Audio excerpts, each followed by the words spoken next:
A nova composição do Congresso Nacional e o apoio ao atual presidente da República. Sobre esses temas, a gente conversa agora, gentilmente nos atende o senador eleito pelo partido União Brasil do Paraná, Sérgio Moro, ex-juiz, ex-ministro.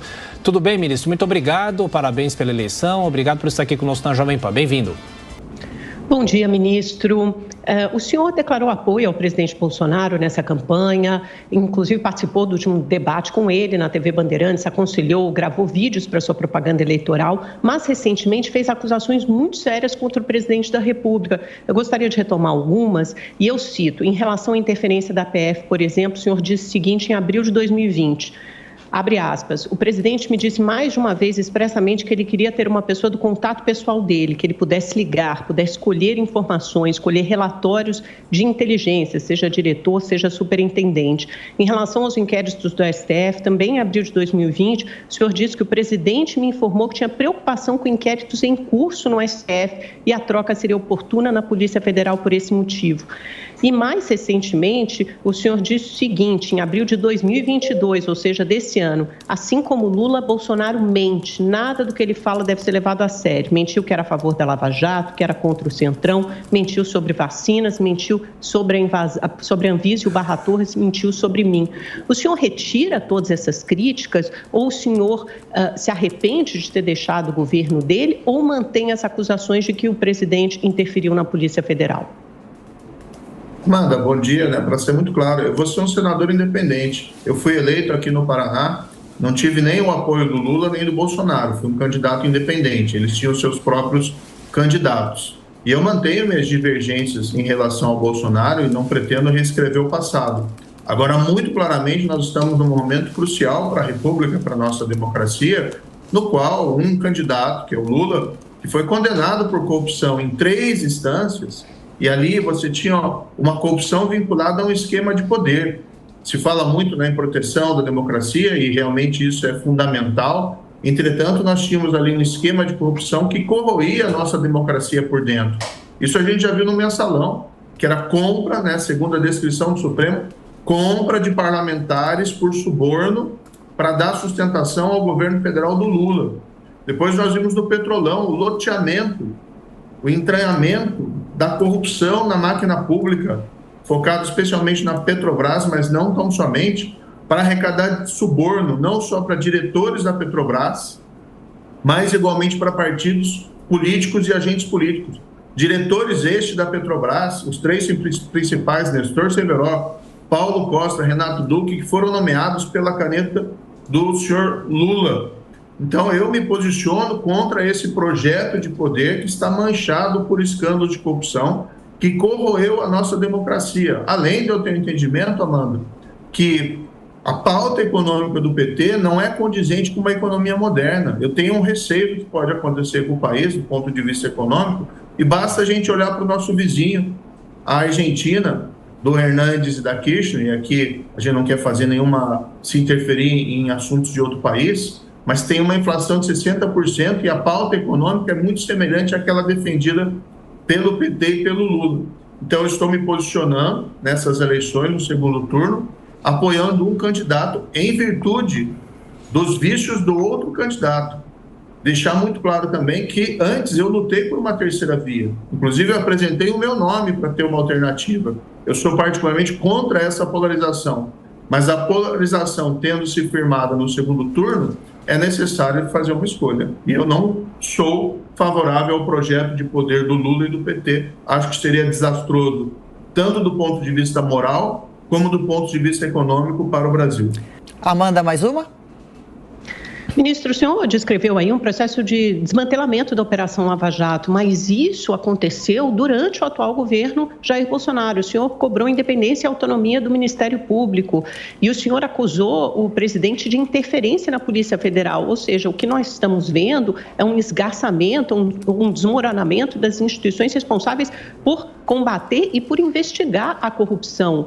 O senhor acha, e o senhor já acusou esse governo de ser contra a Lava Jato, o senhor acha que houve combate à corrupção nesse governo e há indícios de corrupção nesse governo. Aí eu cito o caso dos pastores do MEC, da tentativa de compra de vacina na Covid, de rachadinha, de compra de 51 imóveis com dinheiro vivo. São casos de corrupção, de possível corrupção, que merecem ser investigados. Esse governo combate a corrupção ou pratica a corrupção? Tem como saber? Amanda, todos os fatos têm que ser investigados. E eu digo novamente, serei um senador independente. Agora, eu me oponho a esse projeto de poder do PT e não houve corrupção comparável com aquilo que a gente viu na época do PT e do Lula, em que essa corrupção foi entranhada.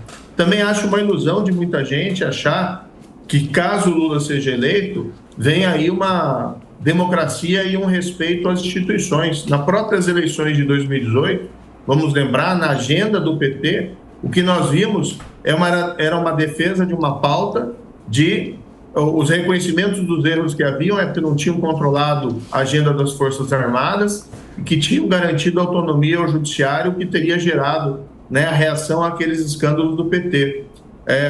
Foi mencionado agora há pouco, já estão produzindo aí dossiê, né, com um dossiê aloprado para me atacar, para atacar o Deltan. Estão querendo reescrever a história como se não tivesse havido corrupção. Reescrever a história é algo típico de regimes totalitários. Não estou aqui acusando o PT de totalitarismo, mas existe esse patrulhamento ideológico. Eu tenho certeza que vão querer reescrever a história.